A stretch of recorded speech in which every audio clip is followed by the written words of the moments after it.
দর্শক, আশা করি সবাই ভালো আছেন। আজকে আমার রঙিন মাছের খামারে আর বাগানে কিছু নিয়মিত কাজ আছে। ভাবলাম আপনাদের সাথে সেই মুহূর্তগুলো শেয়ার করি।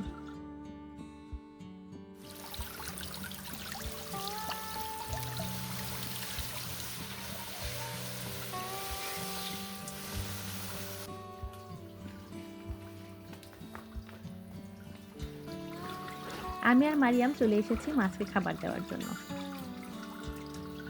মারিয়াম মাছকে খাবার দিতে খুবই পছন্দ করে। তো আমাদের এই রঙিন মাছের খামারে প্রায় ২০ প্রজাতির গাপ্পি আছে, যেগুলো একটির থেকে আরেকটি আরও বেশি সুন্দর। তারপরেও আমার কাছে এই গোল্ড ফিশগুলোই বেশি ভালো লাগে। দেখুন আমার গোল্ড ফিশগুলো কত চঞ্চল। এদের নিয়মিত সুষম খাবার দেওয়া খুবই জরুরি। মাছগুলোকে খাবার দেওয়ার এই সময়টা আমার কাছেও খুব ভালো লাগে।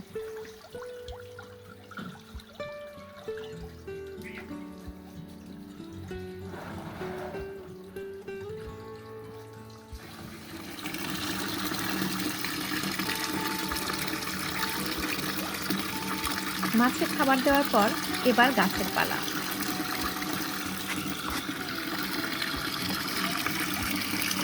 আমার নটকল গাছে এবার অনেক ফুল এসেছে। ফুলের সতেজতা ধরে রাখতে হালকা করে পানি স্প্রে করে দিচ্ছি। এই মোটরটি সোলার চালিত। এই মোটরের সাথে সংযোগ দিয়ে আমি গাছে পানি স্প্রে করি।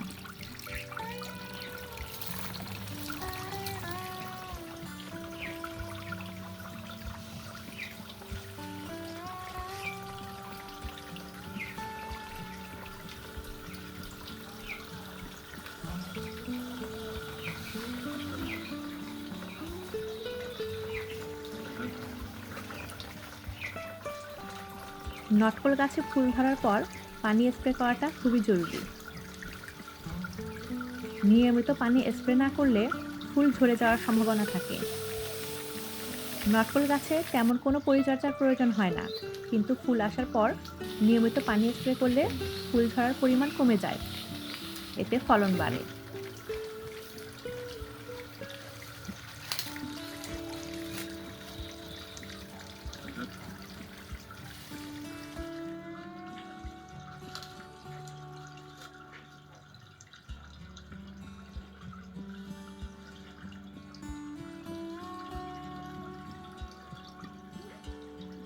মারিয়ামও মাছকে খাবার দেওয়ার পর চলে এসেছে আমার সাথে গাছে পানি দিতে।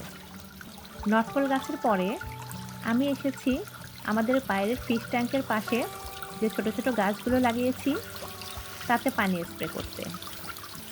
এখানে আমি কিছু আস্ত রসুন রেখে দিয়েছিলাম। সেই রসুনগুলো থেকে গাছ হওয়ার পর কতটা সুন্দর লাগছে দেখুন। এখানে কিছু ধনিয়ার গাছ লাগিয়েছি।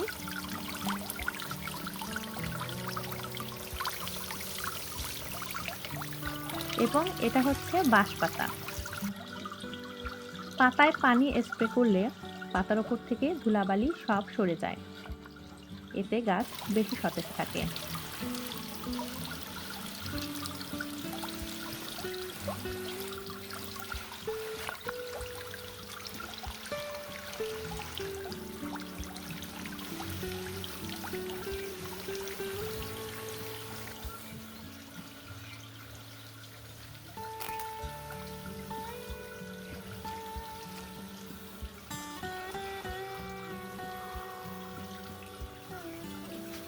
এবারে আমি আমার অন্যান্য গাছগুলো, যেগুলো আমি আমার রান্নাঘরের পাশে লাগিয়েছিলাম, তাতেও পানি স্প্রে করে দিচ্ছি।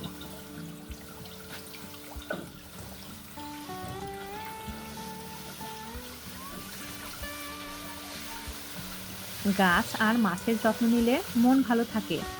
আপনারা যারা বাসায় এরকম ছোট বাগান বা খামার করতে চান, তারা নিয়মিত এদের সময় দেওয়ার চেষ্টা করুন।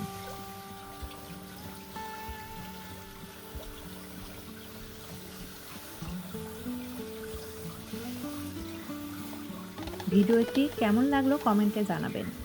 ভালো লাগলে লাইক দিন আর শেয়ার করুন। পানি দেওয়া শেষ, তাই সবকিছু জায়গা মতো রেখে দিচ্ছি। দেখা হবে পরের ভিডিওতে। আল্লাহ হাফেজ।